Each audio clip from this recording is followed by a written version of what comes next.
Hello friends, నేను మీ హఫీజాని. ఇప్పుడైతే చూడండి ఫ్రెండ్స్, నేను చింతపండు అయితే నానబెట్టుకుంటా ఉన్నాను. మధ్యాహ్నానికి రసం అయితే చేద్దామని. మా బాబు రసం అన్నం అయితే ఇష్టంగా తింటాడు, అందుకోసమని రసం చేస్తూ ఉన్నాను.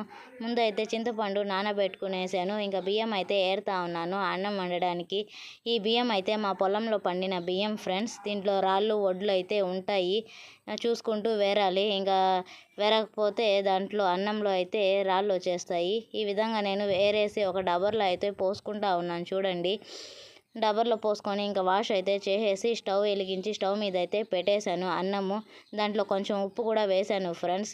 ఇంకా ఎసురు అయితే మరుగుతుంది. పక్కన రసం అయితే నేను చేస్తూ ఉన్నాను ఫ్రెండ్స్.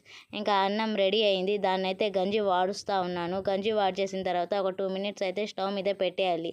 ఓకే ఫ్రెండ్స్, నా వీడియో నచ్చితే సబ్స్క్రైబ్ చేయండి, లైక్ చేయండి, షేర్ చేయండి, కామెంట్ చేయండి. Bye friends.